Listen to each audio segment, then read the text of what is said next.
Hi, welcome to SBR Videos. I'm Peter Loshak. We are previewing the main card of UFC 184 right now with our regular returning guest, Nick Kalikas. Very fortunate to have Nick Kalikas covering every UFC main card with us because Nick Kalikas, of course, sets MMA lines. He opens them, and he also consults for numerous high-profile sports books on MMA odds making. And also joining us, our call-in guest from MMAOddsBreaker.com, Brian Heminger. All right, guys, Ronda Rousey and Cat Zingano. Rousey right now minus 900, Zingano plus 600. And, you know, Zingano also undefeated.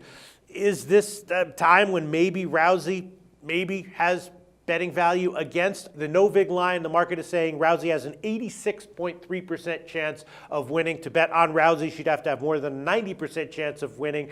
Brian Heminger, what's your take on those odds for Ronda Rousey here? Well, anytime you have odds that high, it's pretty tough to just bet somebody straight like that. But honestly, Ronda Rousey probably does have over a 90% chance of winning. Really? She is just that good. The women's MMA is still so young in terms of developing the true elite fighters. And Ronda is that first truly elite talent in women's MMA.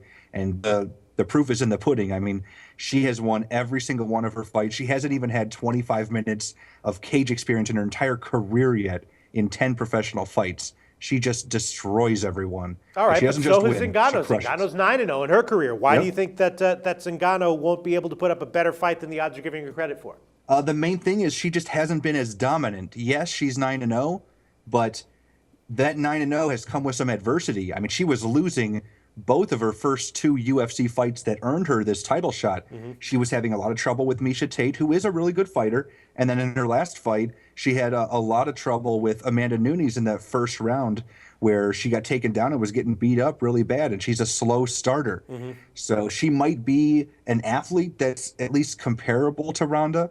But in my opinion, her slow start combined with how crazy Ronda Rousey starts her fights, I mean, she can finish fights in 10 seconds. Maybe Ronda can just pounce her right away before Zingano even gets a chance to warm up. All right, so you don't see, I mean, Zingano, you know, is kind of a finisher, right? She's won 8 of her 9 fights by sub or by knockout. Do you think that there's not really a legitimate chance, a realistic chance that Zingano is going to test Rousey's chin in a way that it hasn't ever been tested before? Not really, because her striking is not more open space style. She needs to get fights in the clinch and land knees or get top position on the ground, and that's how she does a lot of her damage. And I don't see her really controlling Ronda in either of those positions. So I think this is actually going to be a really rough night for Cat Zingano. Okay, I tried my best to get Brian Heminger to, give some sort of an indication that maybe Zingano has a better chance here than the market is giving her credit for. He didn't bite. Brian Heminger, basically all about Rousey in this one. Nick Kalikas, I'm assuming that's how the public has bet this fight, or no? Has the public actually come in on Zingano? On Zingano, you're correct. I'm sure all the parlays and those people. I don't see much value at the current price. Or my opener was actually minus 1,300 for Rousey. Wow. The comeback was plus 700. So the line dropped, tightened up a little bit as far as margins go. But yeah, they are betting Zingano. A lot of people believe this is the woman that's going to probably have the best shot to dethrone Rousey.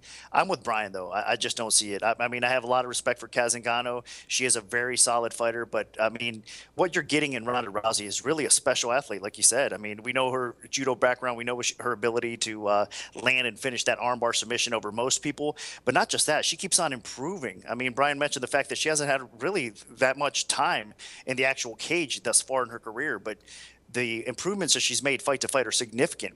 I mean, she now has what I think is a very formidable stand-up game to go along with it. I mean, she pushes forward. She can hit you hard. Obviously, we know what she could do with her knees.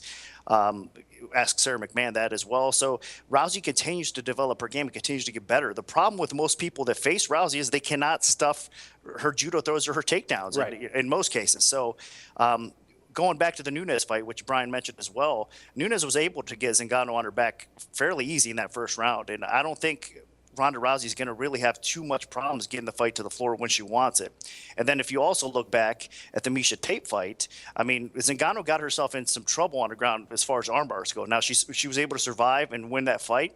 But against Rousey, I mean, with that technique that she has, I don't think you can last that long on the ground with Rousey. I mean, if she gets in that position, she's going to finish it. So I do think it's Rousey's fight to win or lose.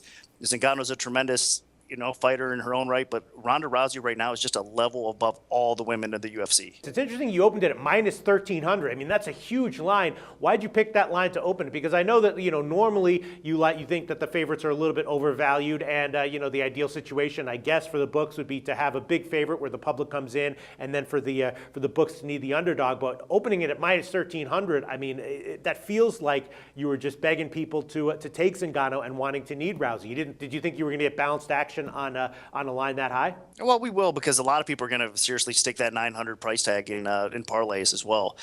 So there will be. I mean, a lot of people that do support Rousey are going to try to. I mean, there's going to be some straight people betting that line too, which is crazy, I know. But at the same time, so it will get a little bit of balance. But yeah, definitely want more action overall at the sports books on Zingano. So you want to sit in a spot when the fight starts to actually need Ronda Rousey in this spot. So hopefully this will do it, because I know the line will fluctuate up and down a little bit.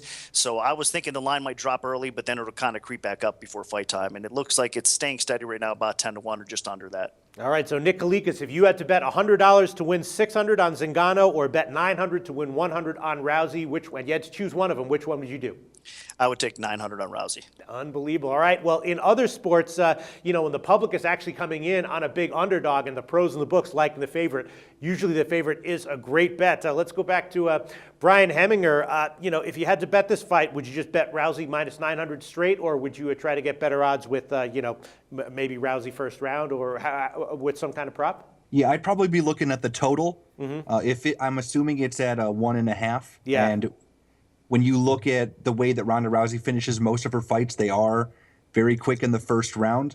And with the way that Cat Zingano comes off to slow starts and loses the first round of fights, I think that she could get finished in that first round. So I think the under wouldn't be a bad play here. Yeah, right now the under 1.5 is a minus 170. So you think that if the under doesn't hit, if the fight goes over 1.5 rounds, that spells big trouble for Ronda Rousey? Or do you still think that, even if it goes over 1.5, Rousey still has the same advantage that she would, at the beginning of the fight? She should still have the same advantage. Her conditioning has never shown any signs of weakness. She did go into the third round against Miesha Tate in their rematch, and she looked really great the whole fight there.